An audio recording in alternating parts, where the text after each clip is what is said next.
Hello friends, कैसे हैं आप सभी।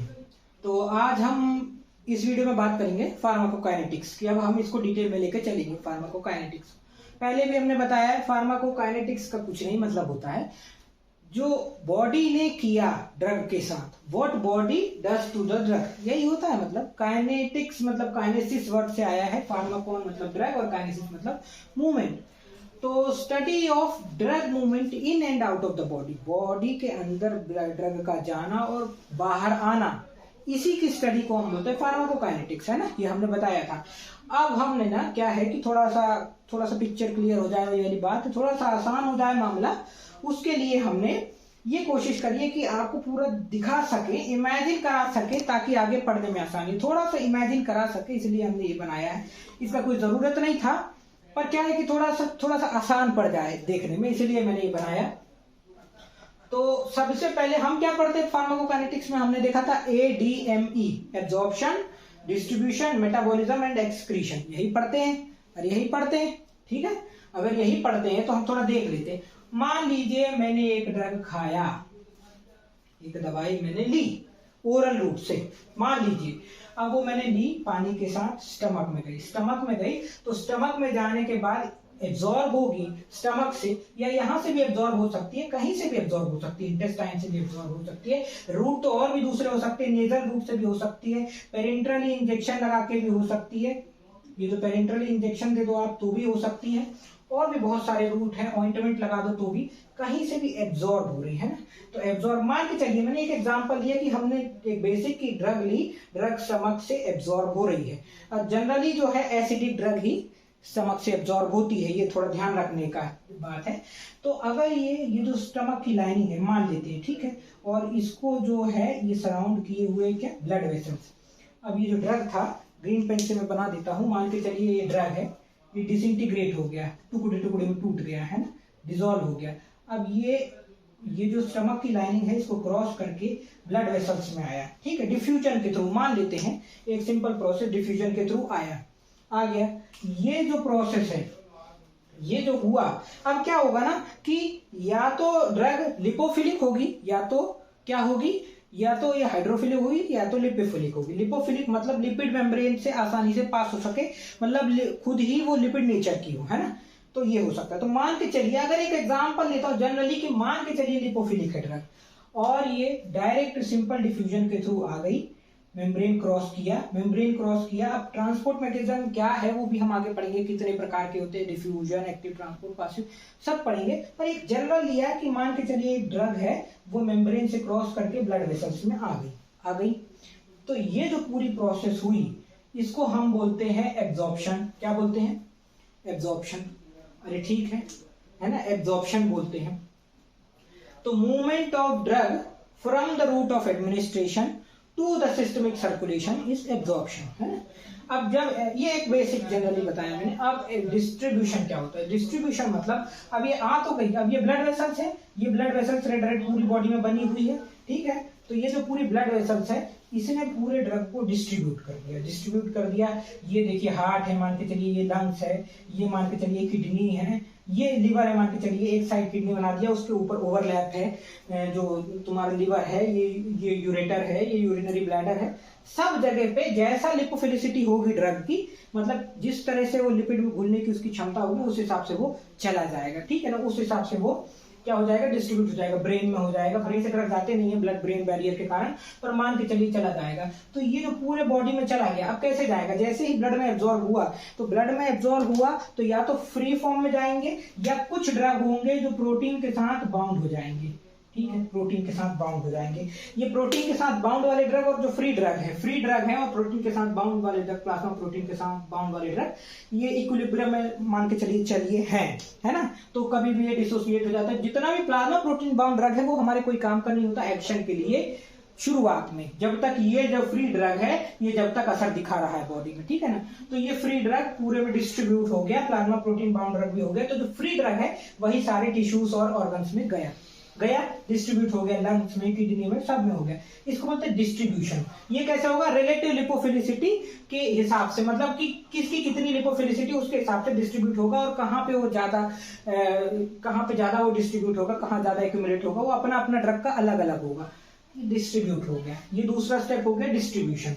जब डिस्ट्रीब्यूशन हुआ तो कुछ ड्रग क्या हुआ कि यहां भी गया होगा लीवर में, और लीवर में जाना ही है हर ड्रग को। लीवर में क्या होता है, मेटाबॉलिज्म। मेटाबॉलिज्म दो प्रकार से होता है, सिंथेटिक और नॉन सिंथेटिक रिएक्शन, वो हम आगे पढ़ेंगे। पर जनरली जो पूरा मकसद होता है इस लीवर का मेटाबॉलिज्म का, वो ये कि मान के चलिए ये एक ड्रग मॉलिक्यूल है, ये किसकी, मान के चलिए कोई एक ग्रुप है, सबस्ट्रेट है, इसने इसको जोड़ा किसी एंजाइम की प्रेजेंस में, किसी एंजाइम के प्रेजेंस में, और इसको क्या बना दिया, हाइड्रोफिलिक बना दिया। तो लिपोफिलिक ड्रग थी, मान के चलिए लिपोफिलिक है, तो अगर हाइड्रोफिलिक है तो ये कुछ नहीं करेगा, फिर कुछ और करेगा, है, वो पूरा डिटेलिंग पढ़ेंगे। पर मान के चलिए कि कोई ड्रग है, उसको लिपोफिलिक ड्रग है, उसको कोई सबस्ट्रेट जोड़ के एंजाइम के प्रेजेंस में लिपोफिलिक बना दिया। ये जो चेंज हुआ लिपोफिलिक से हाइड्रोफिलिक नेचर में, जो ड्रग हुआ, मतलब जो उसमें अल्टरेशन हुआ, केमिकल चेंजेस जो करवाया ड्रग का, उसको बोलते हैं मेटाबॉलिज्म। क्या बोलते हैं, मेटाबॉलिज्म, केमिकल रिएक्शन। मेटाबॉलिज्म दो टाइप के होते हैं, एक होता है कैटाबॉलिज्म, एक होता है एनाबॉलिज्म। कैटाबॉलिज्म मतलब टूटती है चीजें, एनाबॉलिज्म मतलब जो है जुड़ती है, ठीक है। ये मेटाबॉलिज्म हो गया। जैसे ही मेटाबॉलिज्म हुआ, मान के चलिए हाइड्रोफिलिक ड्रग हो गया, अब ये डिस्ट्रीब्यूट तो हो ही रहा था वैसे भी, लेकिन घूमते घामते ये ब्लड से कहाँ आ गया, किडनी में आ गया। किडनी की जो आपकी वो होती है, क्या होती है, फंक्शनल यूनिट, जो बिल्कुल बेसिक स्ट्रक्चरल यूनिट होती है, वो नेफ्रॉन होती है ना, नेफ्रॉन की तरह। मान के चलिए ब्लड से घूमते घामते यहाँ ब्लड से आया, जक्स्टाग्लोमेरुलर अपैरेटस बोलते हैं इसको, ये नेफ्रॉन है पूरा मान के चलिए, और इसमें आया, मान के चलिए ड्रग यहाँ से डिफ्यूज हो गया, है ना, यहाँ से ये कहाँ चला गया, नेफ्रॉन में चला गया, ठीक है। तो अब ये जो चला गया बोमेंस कैप्सूल में चला गया, बोमेंस कैप्सूल के बाद नीचे प्रॉक्सिमल कन्वोल्यूटेड ट्यूब्यूल में, प्रॉक्सिमल कन्वोल्यूटेड ट्यूब्यूल के बाद ये चला गया, कहाँ चला गया आपका, ये आ गया आपका descending limb of loop of Henle, फिर ascending limb of loop of Henle, फिर ये हो गया आपका डिस्टल कन्वोल्यूटेड ट्यूब्यूल, और फिर कलेक्टिंग ट्यूब्यूल में, है। तो क्या होगा कि अगर मान के चलिए हाइड्रोफिलिक ड्रग है, तो तुरंत ही वो ड्रग को एक्सक्रीट हो जाएगा, वो मतलब कि इसके ट्यूब्यूल्स के अंदर रहेगा, ठीक है। मतलब ये आ ही रहा था, यहाँ से भी एक्सक्रीट होगा और एक्सक्रीट हो जाएगा। मान के चलिए लिपोफिलिक ड्रग है, तो लिपोफिलिक ड्रग जो लिपिड सॉल्युबल वाला है, तो कई बार वो क्या होता है, वापस भी रीअपटेक भी होने की कोशिश करता है कि वापस बॉडी ले ले, क्योंकि वो लिपोफिलिक है। अब ये हो गया, मान के चलिए एक्सक्रीट हो गया ड्रग, एक्सक्रीट हुआ मतलब ये क्या हो गया कि ये कलेक्टिंग डक्ट में आ गया। कलेक्टिंग डक्ट से सब कुछ कलेक्ट होते हाथे ये जो है आपका ये यूरिनरी ब्लैडर से, यूरेटर से होता हुआ और एक्सक्रीट हो गया, एक्सक्रीट हो गया। ये तो मैंने सिर्फ किसकी बात बताई एक्सक्रीट होने की, कि सिर्फ नेफ्रॉन में। आपके लंग्स से भी एक्सक्रीट होते हैं ड्रग, हर तरीके से ड्रग, स्किन से भी एक्सक्रीट होते हैं, स्वेट ग्लैंड्स अलग अलग फॉर्म में। पर एक बेसिक मैंने किडनी का बताया कि बेसिक, तो ये जो है ये एक्सक्रीट हो गया, ये एक्सक्रीट हुआ। अब ये यूरिन के फॉर्म में मान के चलिए किडनी में हो गया, दूसरे फॉर्म में तो मान के चलिए बाइल के फॉर्म में, फीसेस के फॉर्म में, अलग अलग तरीके से एक्सक्रीट हो गया। ये हो गया चौथा स्टेप। तो टोटल फार्माकोकाइनेटिक्स में हम यही सब की स्टडी करते हैं, absorption, distribution, metabolism and excretion. क्या पढ़ते हैं हम, यही दो चीज की, यही चार चीज की स्टडी करते हैं। तो फार्माकोकाइनेटिक कुछ कंसिडरेशन देख लेते हैं हम कि क्या क्या कंसिडर करना चाहिए हमको, है ना, फार्माकोकाइनेटिक्स के हिसाब से, तो ड्रग देते समय, ताकि क्या है कि दिक्कत ना आए। तो रूट ऑफ एडमिनिस्ट्रेशन, है ना, ड्रग किस नेचर का है, कैसा है, लिपोफिलिक है, कैसा है, उसको तुरंत आपको यूज में देना है नहीं देना है, बायो अवेलेबिलिटी क्या है उसकी, उस हिसाब से आप रूट ऑफ एडमिनिस्ट्रेशन देख लेते हो। उसको देख के ही आपको देना चाहिए किस रूट से देना है ना, वो सब कंसिडर करके। इसके बाद डोज कितना देना है, पैरासीटामोल 500 mg देना है, क्या देना है, कितना देना है, वो, है ना। लेटेंसी ऑफ ऑनसेट, कितनी देर में उसका ऑनसेट होता है, और डिसीज में हमको कितनी जरूरत है कि इसको कितनी जल्दी दे। अगर आराम से भी कर सकते हैं तो उस हिसाब से देखना है। और उसके बाद time off peak of action, तो पीक एक्शन मतलब कि क्या है कि उसका जो पीक एक्शन कब आएगा, मतलब जो पूरा उसका मैक्सिमम इफेक्ट कब दिखेगा। ड्यूरेशन ऑफ एक्शन, कितनी देर तक वो ड्रग बॉडी में रहेगा, कब तक वो असर दिखाएगा, ये। इसके बाद आता है फ्रीक्वेंसी ऑफ एडमिनिस्ट्रेशन, कितनी बार बार लेना पड़ेगा। अगर बहुत ज्यादा बार लेना पड़ रहा है तो सीधे आईवी फ्लूइड से दे सकते हैं क्या हम, अगर दे सकते हैं तो हम उससे देंगे। इस तरह से कुछ कंसिडरेशन है। अब हमने देखा था, तो हम एब्जॉर्प्शन पहले बात कर रहे हैं ना, एब्जॉर्प्शन बात कर रहे हैं, तो एब्जॉर्प्शन करेंगे अभी, है ना। तो उसके पहले हम देख लेते कि भाई ड्रग एब्जॉर्प्शन में कैसा ट्रांसपोर्ट हो रहा है ना। अब जैसे स्टमक के मेम्ब्रेन से अंदर आ रहा था, है ना, तो मतलब ट्रांसपोर्ट हो रहा है ना सेल्स से, तो वही ड्रग ट्रांसपोर्ट मैकेनिज्म्स हम अलग अलग प्रकार के देखते हैं। तो अभी जनरली बहुत ऐसे, अब इसका क्लासिफिकेशन किया जाए तो बहुत ज्यादा सिंपल डिफ्यूजन, फिर पैसिव डिफ्यूजन, एक्टिव डिफ्यूजन अलग अलग, लेकिन अभी जनरली ऐसे इतना अभी हमको पढ़ना है कि ये पैसिव डिफ्यूजन या फिल्ट्रेशन या फिर स्पेशलाइज्ड ट्रांसपोर्ट, यही दो हमको पढ़ना है अभी के लिए। फिर बाकी बायोफार्मास्यूटिक्स में डिटेलिंग में जाएंगे। तो पैसिव डिफ्यूजन जो है ये क्या है, एक तरह का डिफ्यूजन है जिसमें क्या होता है कि कोई एनर्जी रिक्वायर्ड नहीं होती है, और जो मॉलिक्यूल है, मान के चलिए ड्रग मॉलिक्यूल है, ये सेमी परमिएबल मेम्ब्रेन है सेल की, ये मान के चलिए एक्स्ट्रा सेलुलर फ्लूइड है, मान के चलिए स्टमक का फ्लूइड है जहां से एब्जॉर्ब हो रहा है, ये इंट्रा सेलुलर फ्लूइड है, मान के चलिए ये अंदर ब्लड वेसल्स, मतलब सेल के अंदर वाली बात हो रही है। तो क्या होगा ना कि ये जो पैसिव डिफ्यूजन है इसमें अक्रॉस अ कॉन्सेंट्रेशन ग्रेडियंट जो है ड्रग मॉलिक्यूल जाता है, या कोई भी मॉलिक्यूल या कोई फॉरेन पार्टिकल जाता है।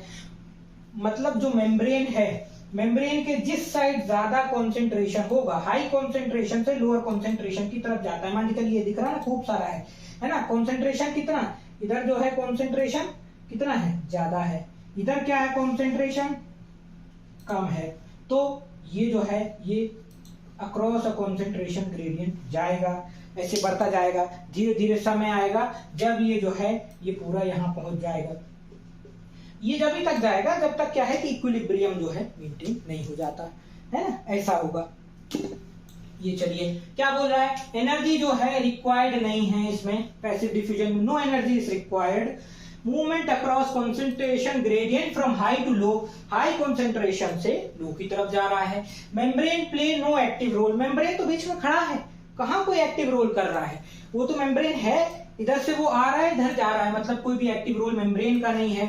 Major drug and foreign particles pass across this membrane, मतलब ज्यादातर ड्रग जो है, मेजॉरिटी ऑफ ड्रग जो है वो इसी चीज से, लगभग 80% जो ड्रग है या 90% इसी मैकेनिज्म से पास होते हैं। उसके बाद क्या बोल रहा है, lipid soluble drug diffuse dissolving lipid membrane matrix. तो क्या है, ये जो ट्रांसपोर्ट होता है, होते तो इससे मेजर ड्रग ट्रांसपोर्ट है, लेकिन जो भी होंगे वो सब लिपिड सोल्यूबल ही होंगे, क्योंकि जो लिपिड सोल्यूबल है तो ये जो मेम्ब्रेन की जो लिपिड है इसको डिसॉल्व करके, इसको घोल के, इसको जो है वो ऐसे से घोल के और फिर पास करेंगे। क्या बोल रहा है, ये बोल रहा है डिसॉल्विंग लिपॉइडल मेम्ब्रेन मैट्रिक्स, उसको डिसॉल्व करके ही आगे बढ़ेंगे।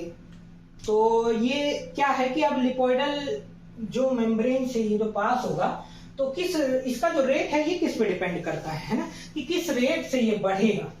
तो अब क्योंकि ड्रग पूरी तरीके से लिपोफिलिक तो हो नहीं सकता, हो सकता थोड़ा बहुत उसमें पोलर पार्टिकल भी हो, तो lipid is to water partition coefficient, मतलब लिपिड और वाटर में कितना उसका पार्टीशन कोफिशिएंट जो है, कितना तरीके से वो लिपिड और उसमें कितना लिपिड मॉलिक्यूल है, कितना एक्वस मॉलिक्यूल है, उस पर डिपेंड करेगा कि किस रेट से वो ड्रग जाएगा, है ना। अब अगर लिपिड सॉल्युबिलिटी ज्यादा है, मतलब ज्यादा कंसंट्रेशन होगा सेल मेम्ब्रेन में, which leads to more diffusion, है ना, मतलब ये बोल रहा है which leads to more diffusion, जितना ज्यादा लिपिड लिपोफिलिक होगा उतना ज्यादा मेम्ब्रेन में कंसंट्रेशन बढ़ेगा, उतना ज्यादा जो है डिफ्यूजन बढ़ेगा, ये वो बोल रहा है। मतलब क्या बोल रहा है, ये तो ठीक है। इसके अलावा एक चीज जो हमने वो बताई थी कि कंसंट्रेशन ग्रेडियंट जहां से ज्यादा होगा वहां से, मतलब डिफ्यूजन डायरेक्टली प्रोपोर्शनल है किसके, कंसंट्रेशन ग्रेडियंट के, जितना ज्यादा कंसंट्रेशन ग्रेडियंट होगा उतना ज्यादा डिफ्यूजन होगा। ये समझ में आ गया। अब ये है जो, तो जनरली क्या होता है, जो हमारे ड्रग्स होते हैं वो वीक इलेक्ट्रोलाइट्स होते हैं ना, वीक इलेक्ट्रोलाइट्स होते हैं, या तो वीकली एसिडिक होगा या वीकली बेसिक होगा, तो उसको ना पीएच बड़ा इंफ्लुएंस करता है, किसको, पैसिव डिफ्यूजन को। मतलब most drugs are weak electrolytes, that is ionization is pH dependent, pH पे डिपेंडेंट होती है उनकी आयनाइजेशन।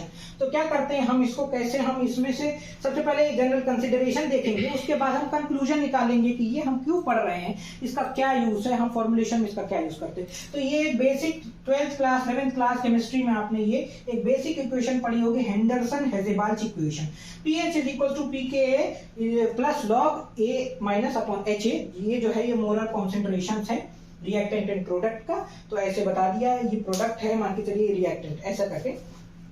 अब अगर log a minus upon H ए जो मोलर कॉन्सेंट्रेशन है अगर 1 है, अगर 1 है, दोनों कैंसिल हो, अगर 1 है तो क्या होगा, log 1 जो है वो 0 हो जाएगा, है ना, log 1 का वैल्यू 0 होता है। मतलब जो है ये जो इक्वेशन है pH is equal to P K हो जाएगा, ये सब कैंसिल हो जाएगा। ये जब होता है, जब pH is equal to pK जब होता है जब 50% ड्रग जो है वो आयनाइज हो जाता है। इस समय पर pK pH के इक्वल होता है। हाँ, तो फिर अभी अपन ने जो बात करी एंडरसन-हैजेबाच इक्वेशन की, उसके बाद हम कुछ पहले डिस्कशन करेंगे। तो ये शायद आप लोग को लाइट के वजह से फ्रेम में दिख ना रहा हो, तो ये लिखा है weakly acidic drugs which form salt with cations. ठीक है, अब मैं बताता हूँ कि वीकली एसिडिक, बताया ना वीक इलेक्ट्रोलाइट्स होते हैं ड्रग, तो वीक इलेक्ट्रोलाइट होते तो या तो वीकली एसिडिक होगा या वीकली बेसिक होगा, है ना। तो वीकली एसिडिक ड्रग है यदि, तो सबसे पहले तो ये मार्केट में प्रिपरेशन, मान के चलिए एग्जांपल फिनोबार्बिटोल, तो मार्केट में सिर्फ फिनोबार्बिटोल का प्रिपरेशन का नहीं आएगा, क्या आएगा, सोडियम फिनोबार्बिटोल, सोडियम सल्फाडायाजीन, पोटेशियम पेनिसिलिन भी, मतलब जो है वो क्या होगा, कैटायंस के साथ सॉल्ट बना के उसको दिया जाएगा। क्यों दिया जाएगा, वो इसलिए दिया जाएगा ताकि स्टेबलाइज करने के लिए। जब ये दिया जाएगा तो अब ये क्या होगा कि ये आयनाइज होगा more at alkaline pH. Acidic drug जो होगा, बताया ना कि एसिडिक ड्रग जो है वो एसिडिक मीडियम में एब्जॉर्ब होगा। क्यों होगा, क्योंकि अनआयनाइज्ड रहेगा, अनआयनाइज्ड रहेगा तभी ना एब्जॉर्ब होगा, पर अल्कलाइन पीएच में ये आयनाइज हो जाएगा। अरे बात समझ रहे हैं, ये एक चीज निकल के आई। तो इससे ये समझ में आ गया हमारे कि इंटेस्टाइन में मान के चलिए अल्कलाइन पीएच है, वहां पर ये एब्जॉर्ब नहीं होगा, है ना। वीकली बेसिक ड्रग की बात करें तो इसको क्या, सॉल्ट विद एनाइंस, एनाइंस के साथ सॉल्ट बनाया इसने, है ना। तो एग्जांपल देखिए, एनाइंस के साथ सॉल्ट बनाया, अब क्या होता है कि ये एसिडिक ड्रग है, तो कैटायंस के साथ तो थोड़ा थोड़ा अगर आप थोड़ा सा कनेक्शन जोड़े तो ये क्या हो गया, ये हो गया बेस, फिर सोडियम सोडियम पोटेशियम ऐसे करके बना लिया, है ना। अब अगर आप यहाँ देखेंगे जनरली कोई भी ड्रग जो एसिडिक ड्रग होगा, मतलब नहीं जो बेसिक ड्रग होगा, उसके पीछे जो या जो आगे जो सॉल्ट लगा होगा वो ऐसा लगेगा जैसे कुछ एसिड है, जैसे नहीं होता हाइड्रोजन सल्फेट, हाइड्रोजन क्लोराइड, ऐसे वैसे ही देखिए आप एट्रोपिन सल्फेट। क्यों, ये क्या है, ये एनाइन है, एनाइन के साथ इसने सॉल्ट बनाया, ठीक है ना। इफेड्रीन ये बेसिक था, इसने क्या बनाया, हाइड्रोक्लोराइड के साथ ये क्या बनाया, सॉल्ट बनाया। क्लोरोक्विन फॉस्फेट, इसने क्या किया, फॉस्फेट के साथ सॉल्ट बनाया। ये कहाँ होगा, ये जो है ये आपका एसिडिक पीएच में आयनाइज होगा। मतलब अगर हम खाते हैं कोई बेसिक ड्रग तो स्टमक में ही जाके वो आयनाइज हो जाएगी, बहुत कुछ नीचे जा पाएगी, मतलब बहुत कम ही नीचे जा पाएगी। अरे बात समझ आ रही है, ठीक है। इतनी कहानी हमको क्लियर हो गई कि एसिडिक ड्रग जो है वो बेसिक में आयनाइज होगा, एसिडिक में नहीं होगा, और बेसिक ड्रग जो है वो एसिडिक में आयनाइज होगा, बेसिक में नहीं। मतलब एसिडिक ड्रग एसिड में ही अनायनाइज होगी, तो अनायनाइज फॉर्म ही तो एब्जॉर्ब होता है, मतलब वो एसिडिक मीडिया में ही एब्जॉर्ब होगी, ठीक है। अरे बात समझ आ रही है, ठीक बात है, ये हो गया। अब क्या, न्यूट्रल मॉलिक्यूल्स आयंस जो है लिपिड इनसॉल्युबल है अगर, तो वो डिफ्यूजन ही नहीं होगा, ये अपन ने देख लिया, ठीक है। PH difference across membrane cause weak distribution. अब कोई भी मेम्ब्रेन के दो पीएच डिफरेंस जो आता है ना, उसी कारण जो है कोई भी ड्रग का वीक डिस्ट्रीब्यूशन होता है। ये हमारा डिस्कशन हो गया, इसके हम कंक्लूजन्स निकालते हैं, ठीक है। अब कंक्लूजन्स निकालते हैं तो कंक्लूजन्स में क्या हो जाता है ना, हमने ये कहानी समझ गई, कहानी समझ गए तो इस कहानी से क्या समझ आता है कि acidic drug remain unionized at acidic pH. तो एब्जॉर्ब कहां से होगा, एसिडिक पीएच से, मतलब एस्पिरिन जो है वो कहां से, गैस्ट्रिक पीएच से ही एब्जॉर्ब हो गया। अरे बात समझ आ गई, ठीक है। ये भी हमको कहानी क्लियर हो गई कि ये जो है बेसिक ड्रग अनआयनाइज्ड रहेगा कहां पर, बेसिक पीएच में, मतलब ये इंटेस्टाइन से एब्जॉर्ब होगा। इसका पीके कितना 10, मान लेते पीके 10 है। एस्पिरिन का पीके जो डिसोसिएशन कांस्टेंट है मान लेते, मतलब है 3.5 ही है, मान नहीं लेते है, ठीक है, ऐसा कर लेते हैं। ये हो गया, ये इतना कंक्लूजन क्लियर हुआ। अब उसके बाद ये कंक्लूजन आया कि लिपिड सॉल्युबल नॉन इलेक्ट्रोलाइट, अगर कोई इलेक्ट्रोलाइट ही नहीं है तो वो जो है वो रेडिली बायोलॉजिकल मेम्ब्रेन क्रॉस कर जाएगा और पीएच का कोई उसमें रिलेशन नहीं, अगर कोई इलेक्ट्रोलाइट नहीं है तो। ये हो गया आपका।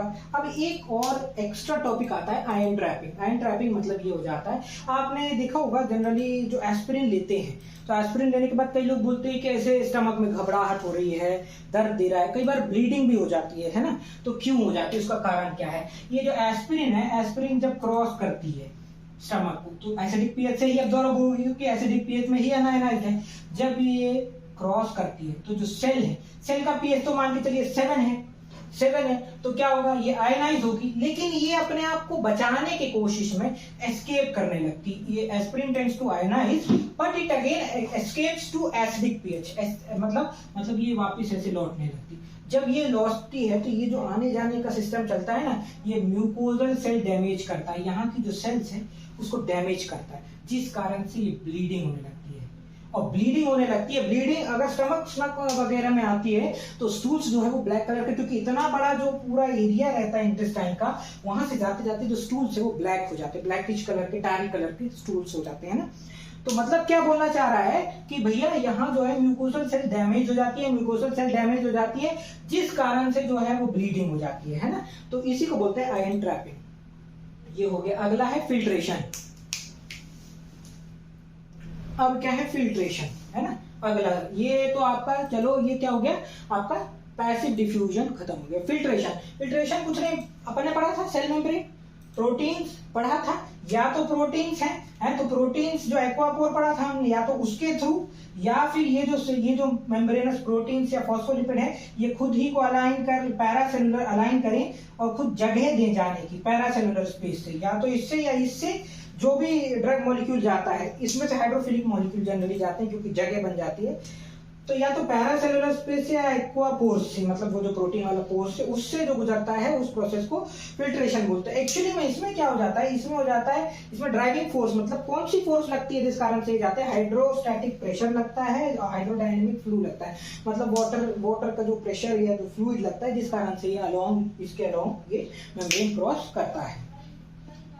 तो मॉलिक्यूलर साइज जो है, मतलब हम क्या बात कर रहे हैं, हम बात कर रहे थे फिल्ट्रेशन की।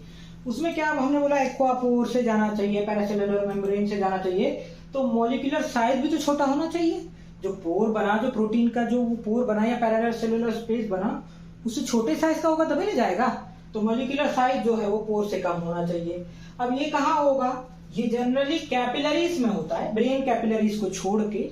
क्यों? क्योंकि इनका जो पैरासेलुलर स्पेस होता है वो जनरली क्या होता है, लगभग 40 एंगस्ट्रॉम है, मतलब काफी उसमें जगह है कोई भी मॉलिक्यूल को पास करने के लिए। जो सब बड़ा मॉलिक्यूल एल्ब्यूमिन तक उसमें से पास हो सकता है ना। फेनिस्ट्रेटेड बोलते हैं कैपिलरीज को, मतलब छन्नीदार, मतलब बहुत सारा स्पेस है इस कारण से। अब एक क्या है कि एक नोट है कि मेजर सेल्स